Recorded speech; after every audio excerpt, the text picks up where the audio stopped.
আমি কারে বলে করবো, আমি কারে বলে করবো।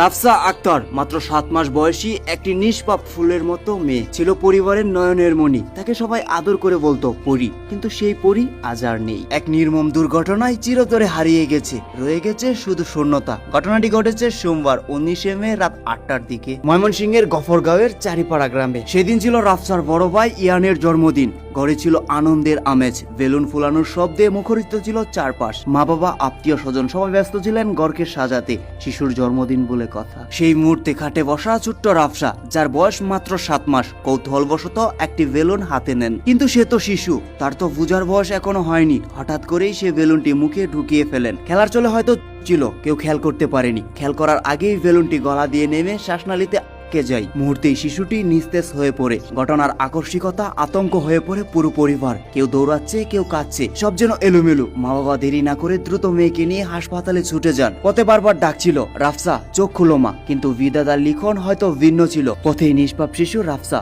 দুর্কুলে ডলে পড়ে। আজ জন্মদিনের ঘরে কোনো বেলুন নেই, হাসি নেই, শুধু নিঃশব্দ কান্না আর আতঙ্ক। রাফসার মা এখন অসহায়ভাবে চিৎকার করে কাঁদছেন আর একটানা বলতে থাকেন, আমার মেয়ে বাঁচেনি, শুধু একটি বেলুনের জন্য আমার রাজকন্যা চলে গেল। আর রাফসার বাবা নিঃশব্দে তাকিয়ে থাকেন সেই ফাঁকা খাটের দিকে, যেখানে কিছুক্ষণ আগেও হাসছিল তার নিষ্পাপ মেয়ে। এ ঘটনা যেন প্রতিটি পরিবারের চোখে আঙ্গুল দিয়ে দেখিয়ে দেয়, একটি সামান্য বেলুন হয়ে উঠতে পারে সাবধানতা, সচেতনতা আর সতর্ক দৃষ্টি পারে এমন ভয়াবহতার প্রতিরোধ করতে। রাফসা তো নেই, কিন্তু তার ছোট্ট প্রাণের বিনিময়ে আমরা যেন অনেক কিছু শিখতে পারি, সতর্কতা হতে পারি। যেমন ছোট জিনিস শিশুদের নাগালের বাহিরে রাখুন। ছোট বাচ্চারা যে কোনো জিনিস দেখলে সেটা মুখে নিতে চাই, এটা তাদের স্বাভাবিক অভ্যাস। যেমন বোতলের ঢাকনা, কয়েন, মার্বেল ইত্যাদি, এসব কিছু প্রাণঘাতী হতে পারে। শিশু যেসব জিনিস মুখে নিতে পারে, এসব জিনিস সবসময় শিশুদের নাগালের বাহিরে রাখুন। বেলুন বিশেষভাবে বিপজ্জনক হতে পারে। বেলুন একটি নরম পাতলা বস্তু, এটি যদি শ্বাসনালীতে আটকে যায় তাহলে সেটা খুব দ্রুত নিঃশ্বাস বন্ধ করে দিতে পারে। ফাটা বেলুন, ছোট টুকরো কখনোই শিশুদের সামনে রাখবেন না। 3 বছরের নিচে শিশুদের ক্ষেত্রে বেলুন নিয়ে খেলার সময় অবশ্যই অভিভাবকদের সাবধানতা অবলম্বন করতে হবে। খেলা বা উৎসব চলাকালীন শিশুদের দিকে চোখ রাখুন।